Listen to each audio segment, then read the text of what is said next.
Hi, and welcome back to another episode of the History of Fan Anime.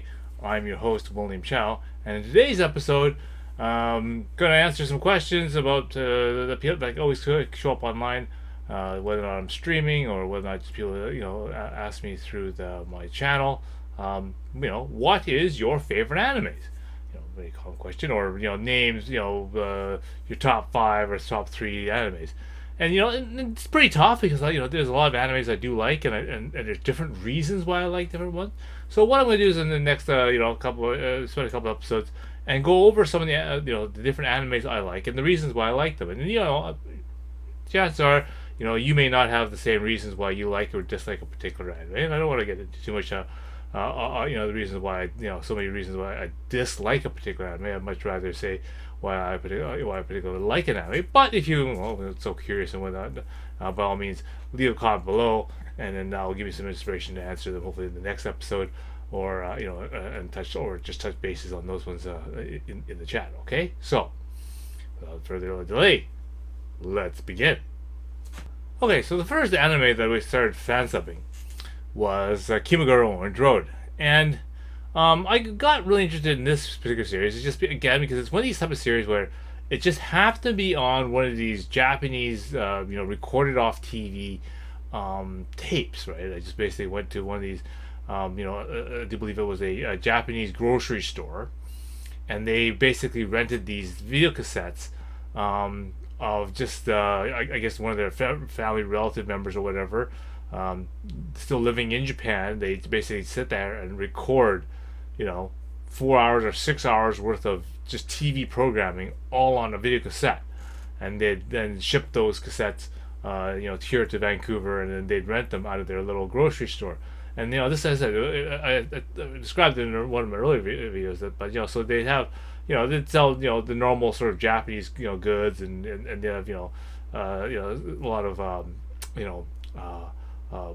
box products, cans products, a lot of Japanese candy and that kind of stuff.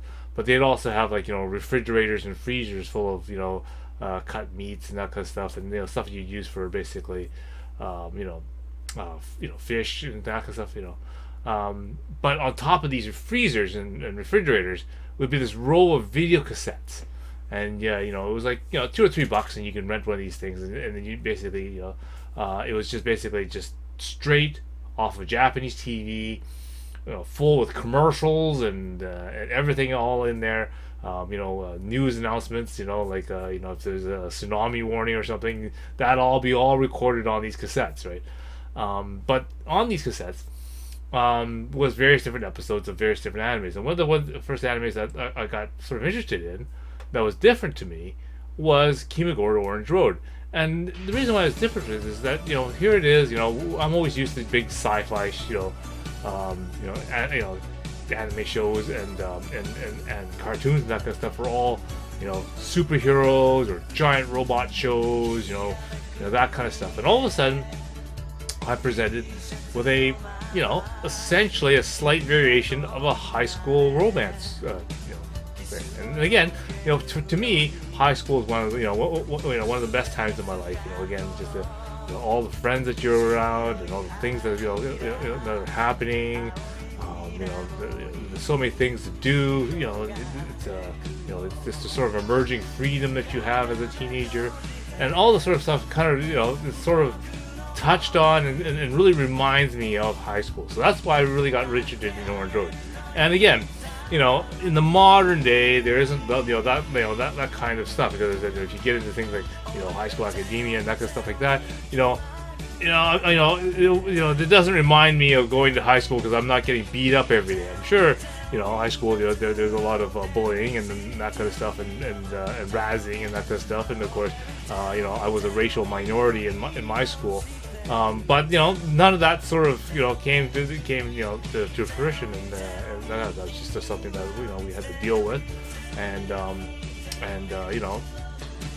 I'm just thinking of the way the anime was presented this sort of way. Just it kind of reminded me a lot of the good things and some of the possibilities and sort of things that could have sort of happened if I'd maybe if I'd had a chance to actually read the manga or watch this when I was actually going to high school. It was kind of neat. So that's sort of my reason why I would, why I like the Orange Road and that kind of stuff. Just because the art style was really nice. I like how, for example, Madoka is drawn. And of course, I really then learned about Akimitaka's artwork, and really loved that watercolor art style and that kind of stuff. And so I collected all the various different posters and that kind of stuff, and a really nice soundtrack. Because it says, at the time, saxophone was a really big thing in 80s music and that kind of stuff. Quarter flash, for example. So I really like that, that sound and how they use that in Orange Road. So a lot of good things going for that series. So again, if you want to have something that that is different from going to high school and getting into fights like JoJo's or High School Academia, or going to high school and having cook-offs like Food Wars or something, this is so let's get into like a normal high school story, okay? None of this weird stuff out of it, okay? Then give something like Orange Road a try, okay? Okay, the second anime series that we fan subbed was Maison Ikaku, okay? Now again, when the series started, the artwork was done by Rumiko Takahashi, and in the anime magazines, it actually got more, prevalent, coverage. Kagome and Inuyasha, series to go through. Like Rumiko Takahashi likes to do it.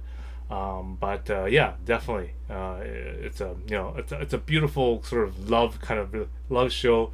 A lot of wacky humor that you would expect from a Rumiko Takahashi show. Okay, so check that out, Maison Ikaku. So shortly after we finished fan subbing the Orange Road series and the Maison Ikaku series, Pad Labor TV series, then we started. There's this big major shift. With the following the Sailor Moon series, the industry started shifting towards magical girl shows. Okay, and again, I wasn't really interested in magical girl shows, and the fact that they're like a high school type story usually and that kind of stuff.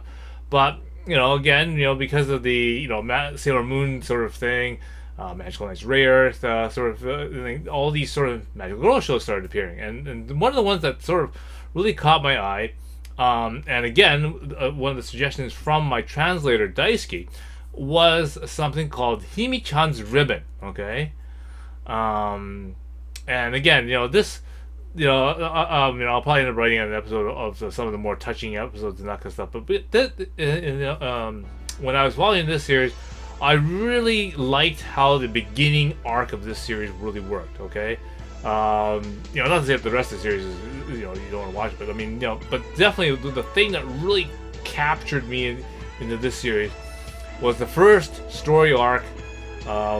Roughly season 1, episodes 1 through to about 18 or something, and I remember one of the things that we did was we actually captured and took certain episodes, 4 key episodes out of this section, and put it together into like a 2-hour movie and called it the Himichans Ribbon quote movie, and we used it in one of our anime showcases where we basically used one of the lecture hall theaters at Douglas College to basically show this series in a condensed form.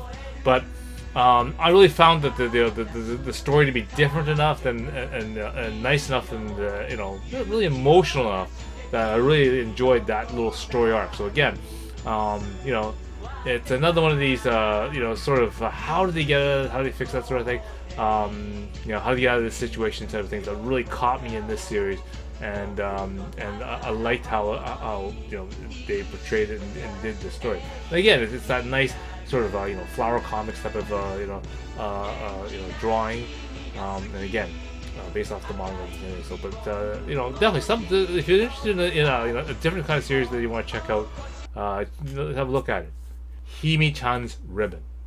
Okay, another series that we didn't do any fan subs of, but again that really caught my interest was Initial D. Okay, and at this time, I was really into these music rhythm games and that kind of stuff, and of course, so and so I was really interested in the super Eurobeat music, which really does help.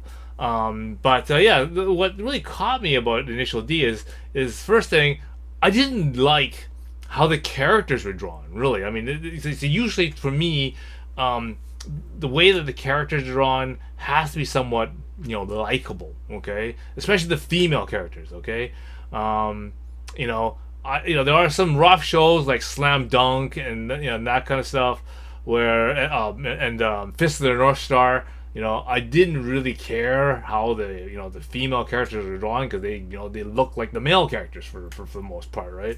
And so that really is a turn off for me. So I don't so that's one of the main sort of things that pushes me away from certain series.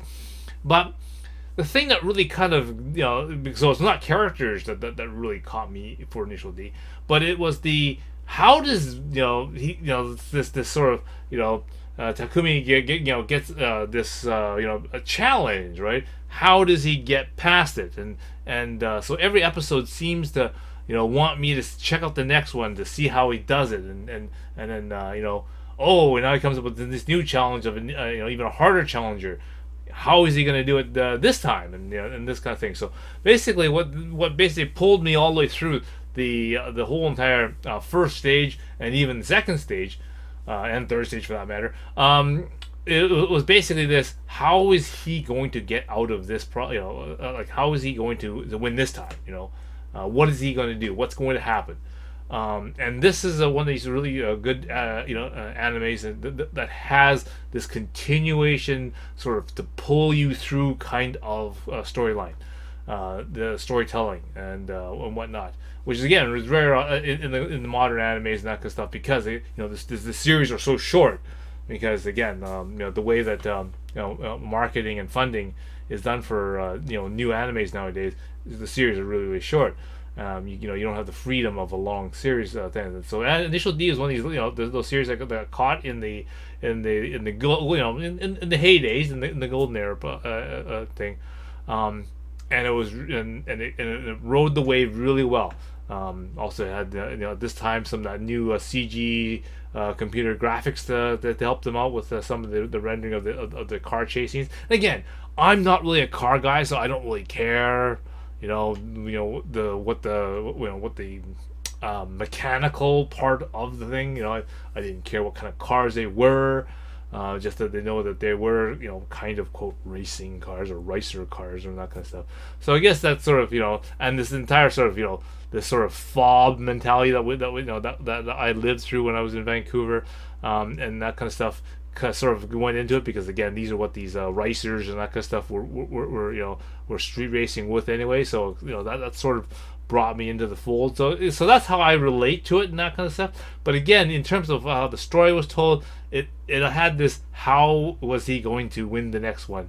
With this new challenger and this kind of sort of thing. And that's what really brought me through all of stage one and stage two, and that's what made the story really good for me. So again, if you want that kind of good story, and I said that kind of storytelling, that kind of thing that pulled me in, overrode the fact that the female character design wasn't all that good in the story. And again, and for the same reason, that's what interested me so much about shows like Slam Dunk and and different things that interested me about Fist of the North Star and whatnot. But on the same token, I can flip the coin over and say that's the same reason why I went away from shows like Full Metal Alchemist, JoJo's Bizarre Adventure, and Seven Deadly Sins, for example. It's just because I just didn't care about any of the characters that were in the show. So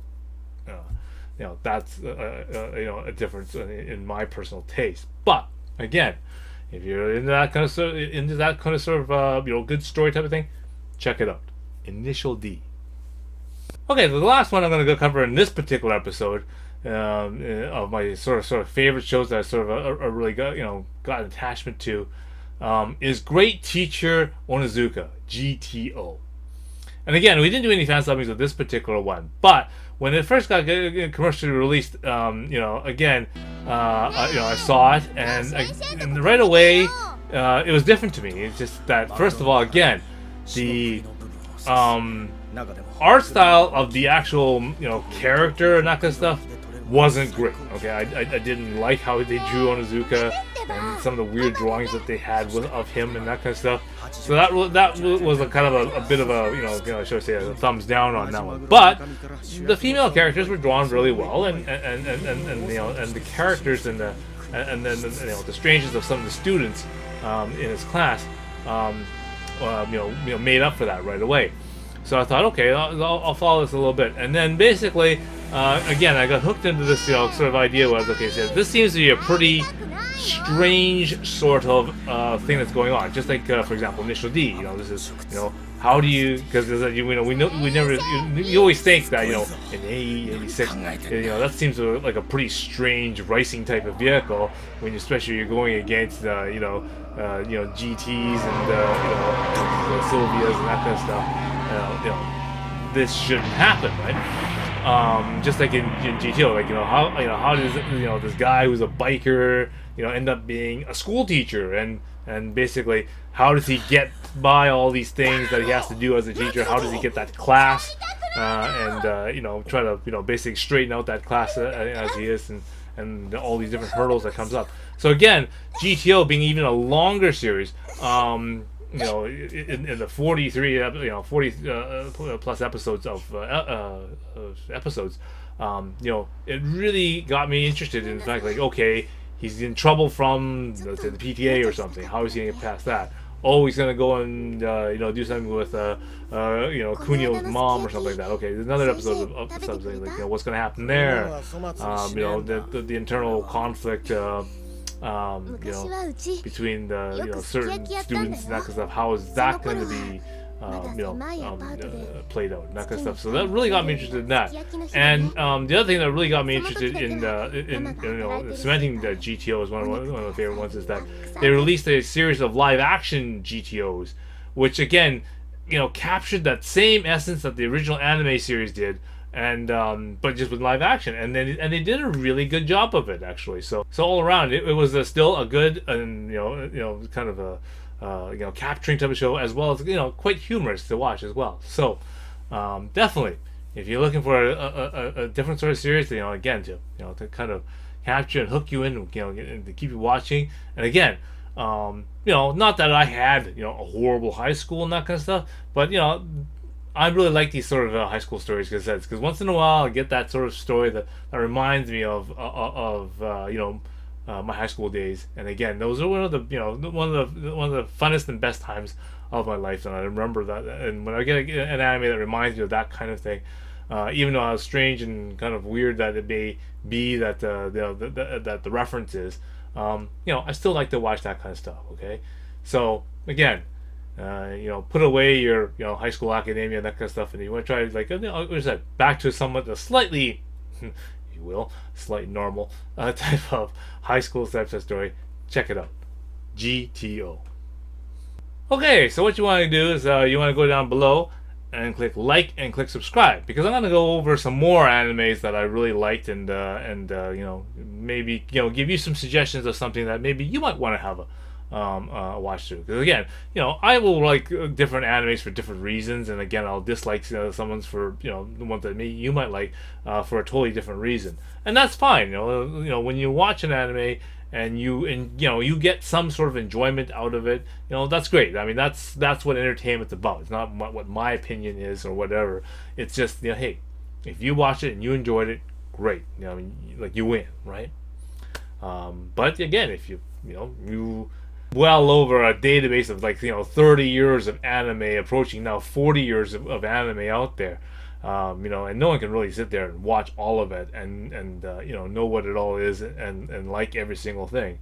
But if you need a little bit of help to navigate and get some suggestions, by all means, watch the next couple of episodes, and maybe I'll give you a couple suggestions of something you might want to check out. All right, so until next time, see you again.